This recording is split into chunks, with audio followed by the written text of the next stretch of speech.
CYTB skin test. So బేసిక్గా skin టెస్ట్ను ఉపయోగించుకొని fatal TB ట్యూబర్క్లాసిస్ ఏదైతే ఉంటుందో, ఫ్యాటల్ అంటే ముందస్తుగా డిటెక్ట్ చేసుకునేందుకు, అంటే టీబీ ఏదైతే ఉందో మనకి ట్యూబర్క్లాసిస్కి సంబంధించినటువంటి మొత్తం పూర్తిగా రాకముందే టీబీ ఏదైతే ట్యూబర్క్లాసిస్ ఉంటుందో దానికి ఫార్మేషన్కి ముందే డిటెక్ట్ చేసే విధంగా ఈ స్కిన్ టెస్ట్ని తయారు చేయడం జరిగింది. సో దానికి పేరేమని పెట్టారు, CYTB స్కిన్ టెస్ట్ అని పేరు పెట్టడం జరిగింది. మరి ఇది ఎవరు, నేషనల్ ట్యూబర్క్యులోసిస్ ఎరాడికేషన్ ప్రోగ్రాంలో భాగంగా కేరళ గవర్నమెంట్ వాళ్ళు దీన్ని ఇండియన్ కౌన్సిల్ ఆఫ్ మెడికల్ రీసెర్చ్తో అనుసంధానంతో ఈ స్కిన్ టెస్ట్ని డెవలప్ చేయడం జరిగింది. ఓకే, మనకి ఎస్పెషల్గా ఏంటి, లాటెంట్ ట్యూబర్క్యులోసిస్ ఇన్ఫెక్షన్ ఏదైతే ఉందో దాన్ని డిటెక్ట్ చేయడం కోసం అన్నమాట. అంటే ఎర్లీ స్టేజెస్లో ట్యూబర్క్యులోసిస్ని డిటెక్ట్ చేయడం కోసం అని చెప్పేసి ఈ స్కిన్ టెస్ట్ను చేశారు.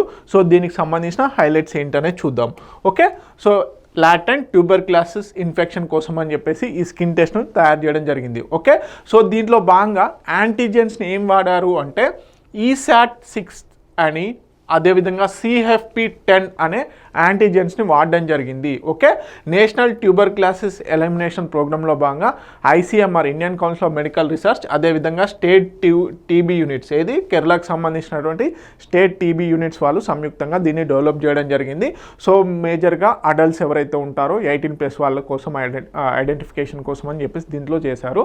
అయితే దీంట్లో భాగంగా మనకి 4 ఆర్మ్ ఏదైతే ఉంటుందో ఈ 4 ఆర్మ్ పైన మనం ఇక్కడ పిక్చర్లో కనుక చూసుకున్నట్లయితే ఇక్కడ జస్ట్ 0.1 ml లిక్విడ్ వేసిన తర్వాత 24 to 48 అవర్స్ లోపు ఏదైతే ఉంటుందో ఇలా బబుల్ ఫామ్ అవుతూ ఉంటుంది. ఈ బబుల్ని ఏదైతే ఉందో అది 5 mm కంటే ఎక్కువగా ఉన్నట్లయితే మనకి లాటెంట్ ట్యూబర్క్యులోసిస్ ఉంది అని అర్థం అన్నమాట. సో ఇది ఎర్లీ డిటెక్షన్ కోసం అన్నమాట. ఓకే, 5 mm కంటే ఎక్కువగా ఉంటే 48 to 72 అవర్స్ లోపు డిటెక్షన్ అనేది చేస్తారు. సో దీని యొక్క స్పెషాలిటీ ఏంటంటే గ్రేటర్ స్పెసిసివిటీ ఉండడం జరిగింది. Okay, high specificity, okay, minimal false అనేటివి ఉండడం జరిగింది. అదేవిధంగా ఈ డోసేజ్ ఏదైతే ఉందో ఆ డోసేజ్ని 28 days వరకు రిఫ్రిజిరేటర్ ఓరియంటర్లో ఉంచుకోవచ్చు, స్టోర్ చేయవచ్చు. లాంగ్ షెల్ఫ్ లైఫ్ అనేది ఉంది.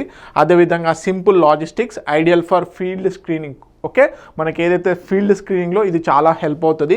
అండ్ 2 to 3 daysలోనే ఎర్లీ డిటెక్షన్కి ఉపయోగపడతాయి అన్నమాట. ఓకే, ఇదన్నమాట. ఓకే, తెలుగు మీడియం అభ్యర్థులు ఎవరైతే ఉన్నారో ప్లీజ్ నోట్ ఇట్ డౌన్, చాలా ఇంపార్టెంట్ కరెంట్ అఫైర్. ఓకే.